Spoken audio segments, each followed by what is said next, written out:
नमस्कार दोस्तों, स्वागत है आपको हमारे YouTube चैनल में। चैनल को लाइक करें, शेयर करें, सब्सक्राइब करें।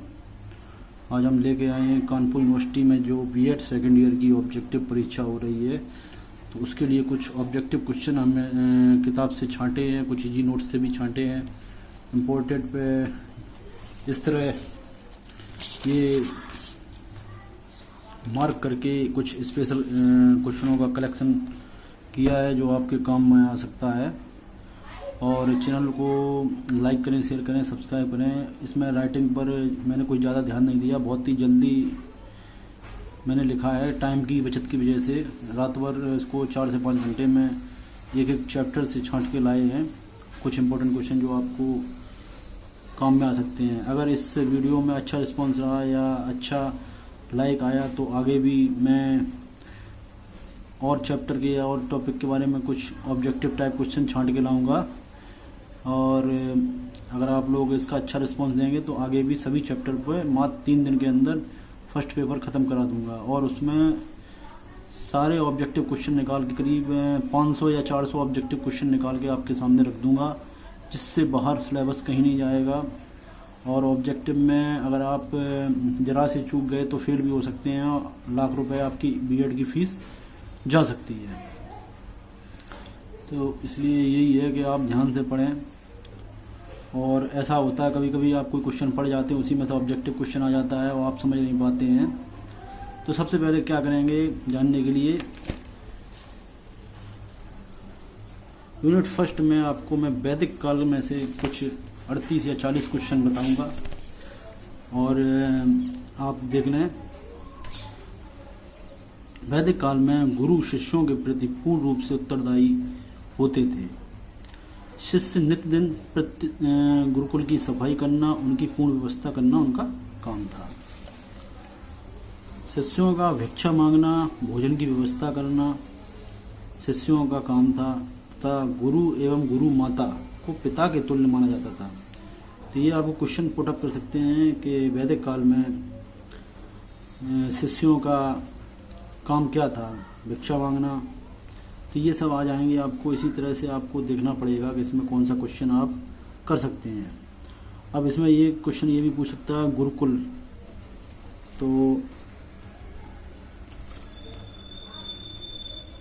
गुरुकुल किसे कहते थे, मतलब छात्र माता पिता के साथ न रहकर गुरु के साथ रहते थे, गुरुकुल कहलाते थे। मतलब अभी जैसे अपने यहाँ पढ़ाई जो चल रही है वो यहाँ से ही, पहले क्या है गुरु के आश्रम में शिष्य पहुँच जाता था, तो उसके बाद वहाँ उसकी शिक्षा दीक्षा चलती थी। चलो ज़्यादा टाइम खराब न करते हुए आगे बढ़ेंगे और जल्दी जल्दी आपको क्वेश्चन बताएंगे। ये आप क्वेश्चन अगर रट लेंगे तो इसमें वैदिक काल में जो भी क्वेश्चन इससे बाहर कहीं नहीं जाएगा। और राइटिंग पर आप कतई ध्यान न दें, आप अपना काम निकालें क्योंकि टाइम बहुत कम है, मात्र 18 दिन या 17-18 दिन रह गए हैं।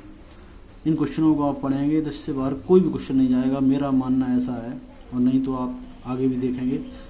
अगर इस वीडियो में अच्छा रिस्पांस रहा, अगर सब्सक्राइब लाइक ठीक मिले तो मैं नेक्स्ट बहुत जल्दी आपको सारे वीडियो लाऊंगा। हाँ, तो दूसरा क्वेश्चन चलते हैं।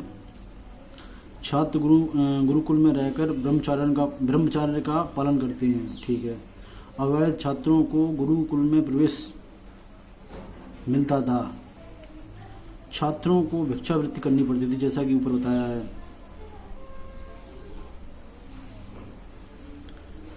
छात्रों को भिक्षावृत्ति करनी पड़ती थी।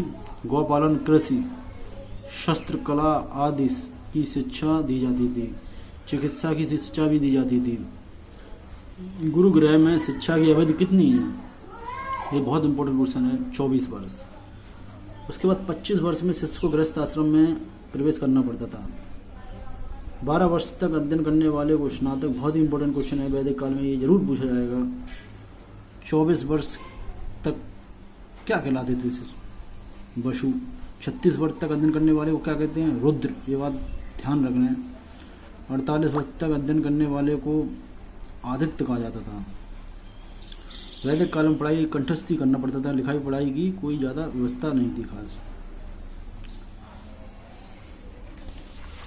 वैदिक काल में वाद विवाद भी होता था। वैदिक काल में शिक्षा का माध्यम क्या था, ये बहुत ही इंपॉर्टेंट क्वेश्चन है। तो वैदिक काल में शिक्षा का माध्यम वैदिक संस्कृति। वैदिक काल में मॉनिटर प्रणाली अपनाई जाती थी।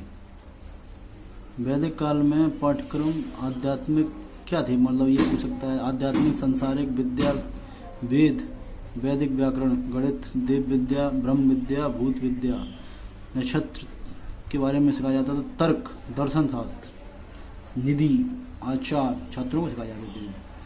आचार्य देवो भव वैदिक काल में, ये इनका।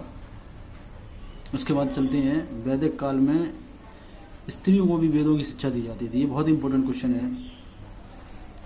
और उसके बाद उपनयन संस्कार, ये बहुत इंपॉर्टेंट है। उपनयन संस्कार को क्या कहते हैं? मौजी संस्कार भी कहा जाता है। किसको कोष्टक में दे दिया जाए? उपनयन संस्कार, समावर्तन संस्कार, और 2 डाल दिए जाएं तो ये आप शायद नहीं जानते होंगे।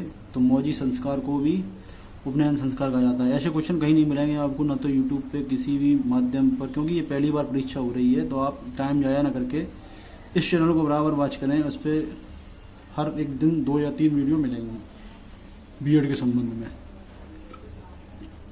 मौजी संस्कार भी कहा जाता है। ठीक है, हो गया।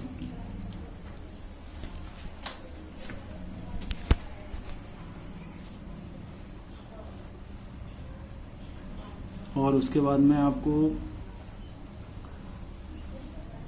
उपनयन का शाब्दिक अर्थ क्या है? छात्र को गुरु के समीप ले जाना या दूर ले जाना, समीप ले जाना। उपनयन संस्कार में बालक की उम्र क्या है? बहुत ही इंपॉर्टेंट क्वेश्चन है। 8 से 12 वर्ष की होनी चाहिए। उपनयन संस्कार के समय बालक क्या धारण करते हैं? कोपीन, मेखला, दंड धारण करते हैं। बहुत ही इंपॉर्टेंट क्वेश्चन है। उपनयन संस्कार के बाद बालक को क्या कहते हैं? बहुत ही इंपॉर्टेंट क्वेश्चन है। द्विज कहलाता है। आचार बालक को व्रतोपदेश देता है। ये बहुत इंपॉर्टेंट क्वेश्चन है। अब इसके बाद नेक्स्ट आता है समावर्तन संस्कार। गृहस्थ जीवन में लौटने को क्या कहते हैं? समावर्तन संस्कार कहते हैं। इसकी उम्र क्या है? समावर्तन संस्कार 24 वर्ष की आयु में होता है।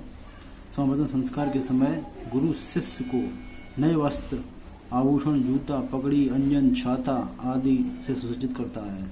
समावर्तन संस्कार के उपरांत बालक क्या करता है? क्या कहलाता है? सॉरी, तो बालक स्नातक कहलाता है। समावर्तन की उम्र कितनी है? 25वें वर्ष में आ जाता है, यानी कि 24 वर्ष तक की आयु होती है गुरुगृह में शिक्षा की आयु की।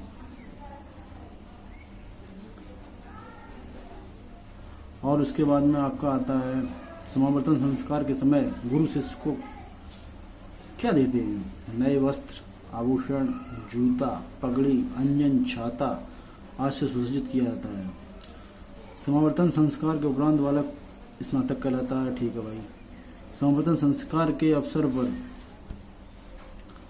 आचार्य शिष्य को क्या देते हैं? मधुपर्क।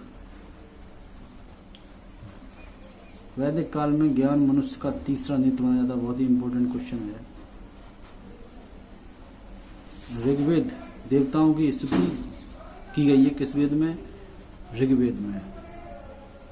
इसका विषय वस्तु ज्ञान, और ऋषि अग्नि ऋषि ने इसको लिखा है। यजुर्वेद यज्ञ का वर्णन, विषय कर्म, ऋषि आदित्य ऋषि ने, ये आपको कंठस्थ करना है। सामवेद गायन द्वारा देवताओं की उपासना।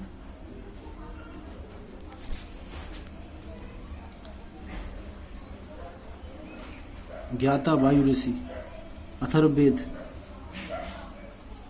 विषय आत्मज्ञान, ऋषि इसके अंगराज ऋषि। ऋग्वेद को वेदों में आदि वेद कहते हैं। ये बहुत ही इंपॉर्टेंट क्वेश्चन है। 4 वेद डाल दिए जाएंगे। इसमें पूछा जाएगा आपको कि आदि वेद कैसे कहते हैं, तो इसमें आप लिखेंगे ऋग्वेद। अब ये नेक्स्ट क्वेश्चन मैं छांटूंगा आज। एक दिन में लगभग 5 आपके चैप्टर को कंप्लीट करूंगा। अगर इस वीडियो पर रिस्पॉन्स अच्छा रहा, लाइक शेयर कमेंट अच्छे मिले, तो मैं नेक्स्ट आगे मात्र 10 दिन के अंदर 4 पेपर के ऑब्जेक्टिव बना के डाल दूंगा, जिससे आपके बहुत अच्छे नंबर आएंगे और जो आपके नंबर में बहुत सहायक होंगे। तो चैनल को लाइक और शेयर और सब्सक्राइब जरूर करें। अपने मित्रों को शेयर करें और लाइक करें। धन्यवाद।